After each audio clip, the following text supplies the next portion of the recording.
there's one thing I can guarantee I'm gonna bring. I'm gonna bring the pain, bro. I'm gonna hurt somebody, and I gotta remind a couple more people that we're still here. All right, folks. We're gonna put a. Give me anybody. Step them up.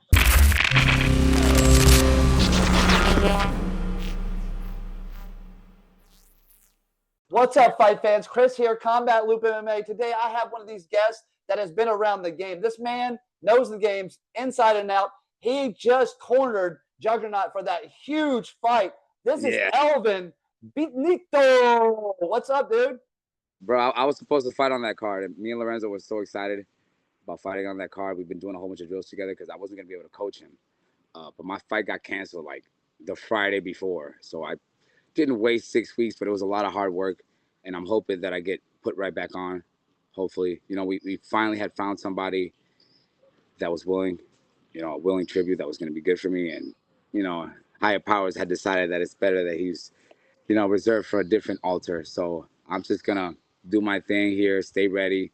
I don't want to let the work go to waste. But man, yeah, Lorenzo did an awesome job, man. This was such an awesome training camp, and Yeah, it was dude. very hard. It was very hard. Like it was very taxing camp, but when it was all said and done, um, it showed why. And honestly, I'm kind of glad that I didn't fight because Lorenzo did need me there. So everything Yeah. worked out. God got a plan, and I'll be fighting soon. And I already know I got a date with Destiny, and I will be the champion soon. Hey, I agree with you, man. You really put that work in. I think you're right there at that top level. You've been there Yeah, for a long time, too. So it's just been on the cusp of doing it. And really training with a guy like Juggernaut Dog, let me tell you, yeah, it just makes you levels above other people. You get better and yeah, better and yeah. better. Yeah, Yeah. and you got to remember, like Lorenzo trains with me. I don't train with Lorenzo. That's what it A lot is. of I people, forget sometimes. a You lot of got me down people to Puerto forget Rico about with that. you. Like it's not the way you think. If you watch my fights, I got 13 fights. So I either lose, I either win, or the judges beat me. You know what I'm saying? No one ever really beats me. Yeah. I hurt everybody who fights me. If you win, you're gonna be hurting. If you lose, you're gonna be hurting because unlike Lorenzo, who's trying to knock you out, I'm not trying to knock you out. I'm just trying to hurt you. You know? Yeah, you're trying to win all the time too, and that speaks of volume to your game. Yeah. I kind of want to get into it. I think it's the most beautiful place. As I was watching behind you, to train there is Yeah. probably one of the best places to train in the world. But let's get to the very, very start of it, the grassroots, as we like to call it here. How did you get into fighting, dude? Oh, fighting. It was funny. My story is, it starts very uninteresting. I was just a little fat kid. I was looking for something to do, and my buddy's like, hey, let's try this boxing stuff. And I went into this community program. I trained with this guy, Steve Reel, and he formed my base as a fighter. And really, I'm just thankful that he was the guy who taught me how to box because I learned boxing as a martial art, and I was always very open minded to different things, and I started as an amateur. I really wasn't that good, but I was tough, and I could hit it real hard with the right hand, and my Yeah, coach you saw still got something. that shit. Yeah, my coach saw something in me that I didn't see, and I could be a champion. I just kind of went for it. I did love the game. I kind of fell in love with it. I just like the fight. I like the competition. And it was always real scary as an amateur. You go through these phases of life. Like when I was an amateur, I, it was so scary to fight. I just wanted something to happen so I could just the ring fall apart. Something to happen so I could just go home. And it wasn't because Yeah. I was scared to fight. It's just, it's the moment of fighters that go through that cycle. It's like it's the moment of truth. And fighting, you can't hide anything. You can't talk your way out. And then you're exposed out there. So it was when we first started, it's a very scary thing. But like, I'm here at this side of my journey, and now when I get to the fights, I just can't wait to get in there because I've been working so hard. And I've been doing all this work, and I just want to go out there and show. I want to put on the show when and bare-knuckle, most people are just trying to survive. Most people are just trying to survive in there, and I'm one of those few fighters that's talented enough to go out there and put on a whole show for the fans, and the fans love it, and I love feeding off the crowd. And it's one thing, sometimes you gotta provide it, gotta be reminded of the passion. Have some of the best guys in the world that keep me on, keep me going, despite all the things that happen. We're still the best, you know. Yeah. Well, I want to speak to volume of this, dude. So you're in Puerto Rico, right? So down in Puerto Rico, You're in Puerto Rico. What does it mean to train down there? What would it mean to bring like a championship? And you've already brought so much. What is it to have like to represent Puerto Rico really? You know, it's awesome. I love my country. I love Mount Nabo. I came back to Mount Nabo because my people need me, and the country needs it done. But yeah, I've already brought the welterweight title to Puerto Rico. I'm the first Puerto Rican fighter. I'm the only Puerto Rican fighter. I'm the first Puerto Rican champion in history. And before the end of the next year, I'll be the double champion. That's what I'm talking about, dude. You're representing such a. It's so massive for you. There's kids that look up for you. Boxing's a huge thing in Puerto Rico too. So like when you bring the title home and you have that title at home, dude, it's such a different experience for the kids because they all look up to you, dude. And it's still like that. Like you have such a huge fan base after you. After having 13 fights, tell me what Elvin was back in the day to what he is now. Like what have you evolved into? You know, bare-knuckle is such a peculiar sport. You know, I was talking to guys that fighting is so extreme that they take it and they turn it into a sport. You know, they got to water it down and turn it into a sport. So like boxing isn't fighting. Boxing is fighting, fighting as a sport. And MMA is the same thing. It's fighting as a sport, where bare-knuckle is fighting for sport. You know, it's very different. And even, when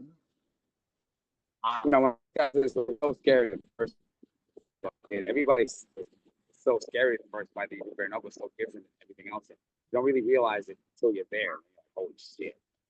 It's a very traumatic experience, and it really is a hard barrier. Like, only so many of us could actually do this sport and make a life out of it. And, hell yeah, dude. I got a lot of amateurs. I'm working with a lot of amateurs tonight. I got a couple guys making their first walk in Rival Fight League. It's tonight at 7 o'clock. So I'm going to get down as soon as I get this, pick my son up, head down to this in Sarasota, Florida. And I'm showing these kids and we're talking to them, we're interviewing them. They're like, it's my first fight. I said, half of fighting, brother, is mental. It is a mental fight to walk to that cage. And it's right up there. It goes to the physical. I mean, you have to put the work in too, but it's half mental. Yeah, when you but like the mental aspect is so huge, you know. Yeah, most and when you get fighters are punched in out the face, there. What are you gonna do? What are you gonna do when you get punched in the face? Are you gonna fight back? Or are you gonna lay down? There's that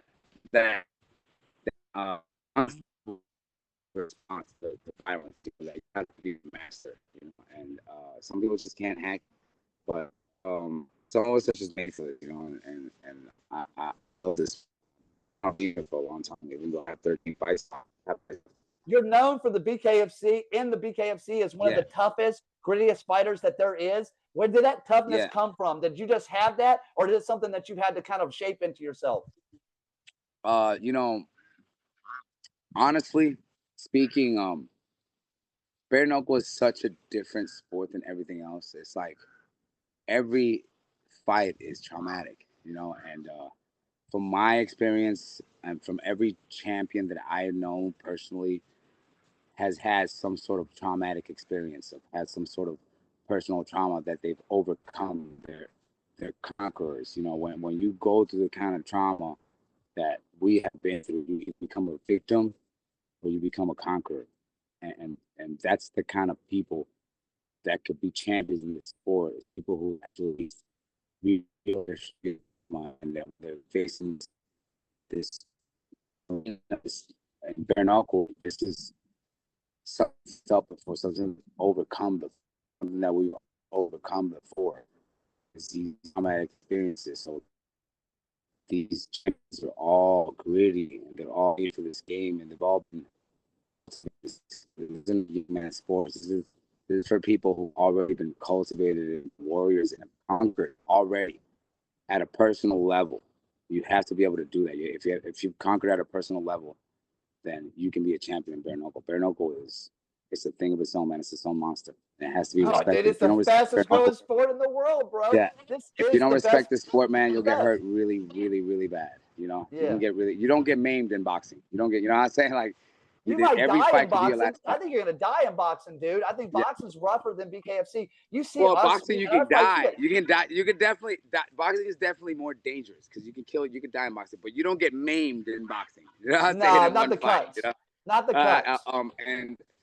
Every, I always tell people, look, bare knuckle is actually more similar to like professional wrestling than boxing, MMA, because only a certain amount of people could actually do it. Every fight could be your last fight. Okay, Yeah. every fight could be your last fight. You could break something, and not only that, you're expected to continue by all means necessary. If it doesn't matter how bad you're hurt, it doesn't matter how hurt your hands are, it It's a doesn't matter real how fucking fight.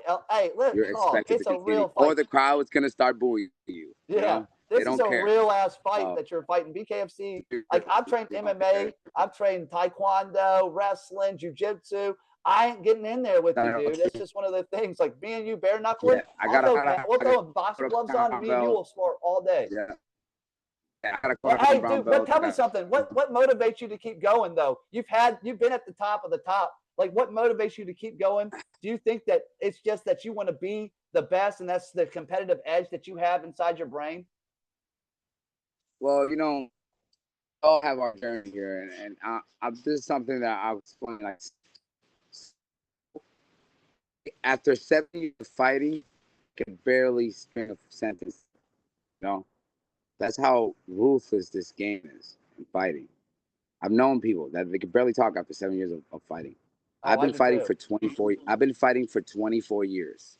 And you're I've so been well pro since I spoken, was dude. 21. Okay, I'm 40 right now. Okay, I still look good. I still talk good and everything. Okay, Hell yeah. because of the trajectory. I don't have the best record because of trajectory that I've had.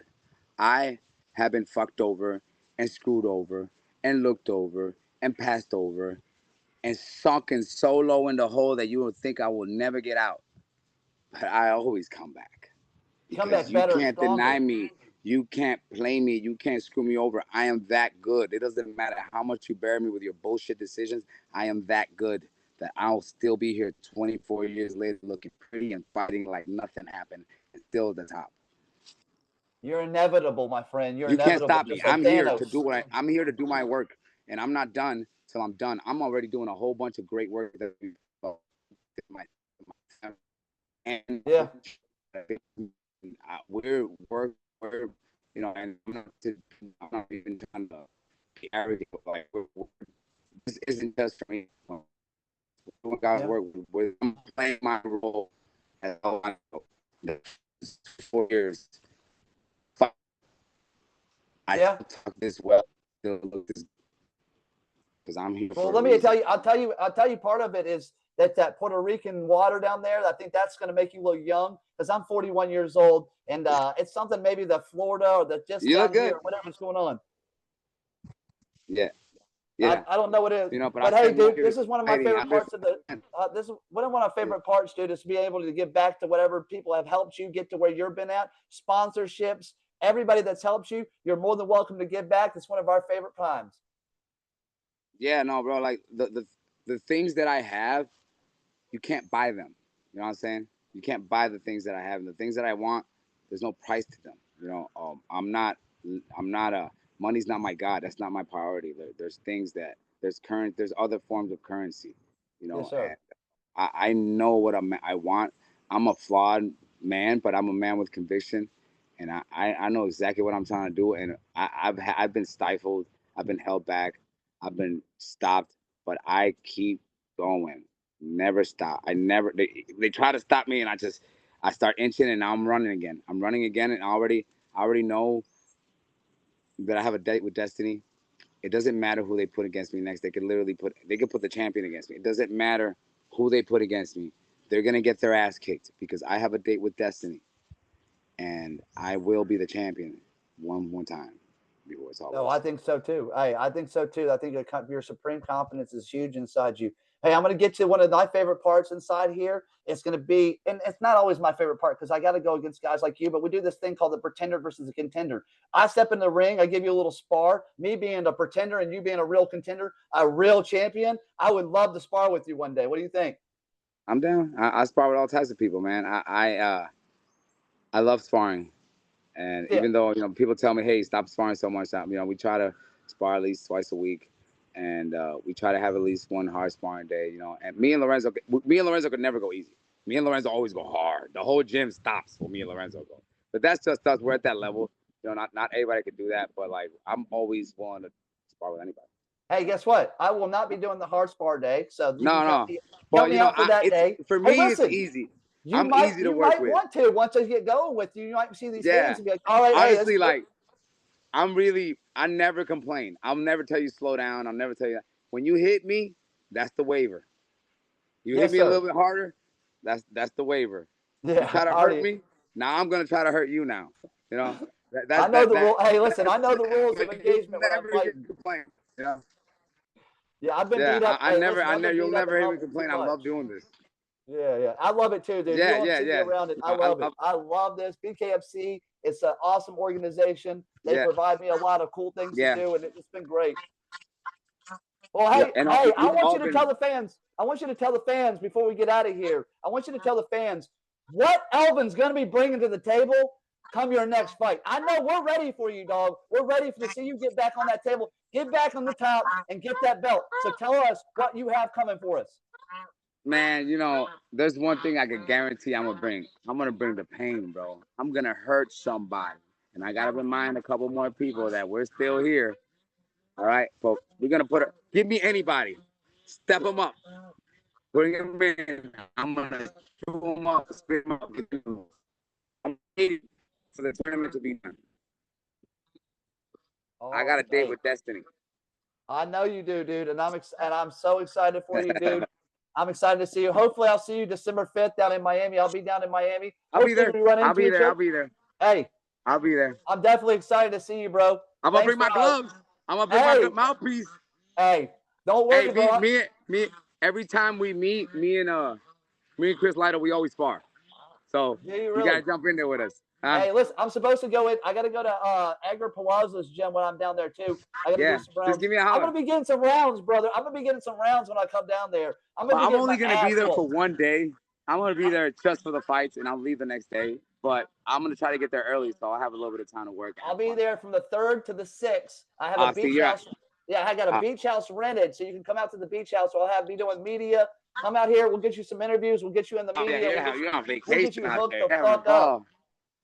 Yeah. All right, bro. I'll send you an address where I'm going to be at. Thank you for spending time with me, dude. I appreciate you. Thank you, bro. I appreciate it. Hopefully, I wasn't too boring. Nah, you're cool as fuck, bro. You're one of my favorite people. I'm telling you. You're an OG, and I love speaking with you. I'm telling you, I'm not glazing shit. Like, you're one of my favorites. I would tell you if not. You're one of the people that I love watching from the original OG series, bro. Like, you created the you're up there. Thank you, man. I appreciate it, man. You're up on the top, you know, bro. And honestly, like, you know, I had to learn. Like, me and Lorenzo, we helped each other a lot. You know what I'm saying? And I'm a really humble dude, even though I'm strong. You know what I'm saying? Like, so, but sometimes, hey, sometimes you have to understand your own value. You know what I'm saying? You can't self-deprecate yourself too much. Give me a prediction. What do you think was going to happen if Adele happens to run across Juggernaut? Honestly, like, I saw that and I was like, please don't do it. Please, Vidal, it's too early. Way too early, man. You know, and I get it. It's exciting, bare knuckle. But listen, the reason I've been stay here for so long, I'm real. I don't lie to myself or anybody else. I keep it real. And there's levels to this. You're talking about suicide. That there's no winning, like, against Lorenzo. Not right now. So it's like, don't do it. You know what I'm saying? I think it would be. I think for the fans, for us fans, would love to see it. Just because Vidal brings a different light. Yeah, but there's levels, man. I mean, I like Vidal, and I think maybe one day he could be ready to do it. But I would pump my brakes a little bit. Just, you know, that's with me that's from my perspective, how I see things. I like to see things clearly. You know, I would wait. Well, hey, I love you being able to talk and keep it real with everybody. So I definitely appreciate you keeping it real. I'll see you in December here real soon, brother. So I appreciate you taking the time. Thank you. All right, well, keep it real. We gotta talk about the boxing week over there. Yeah, I know we were talking about it backstage last time. Yeah, I'll see you, bro. Thank you. All right, well, yeah, we'll be over there talking some shit. I'll see you, brother. Talking hella shit, dog. That's all I do. God bless. Yeah, thank you.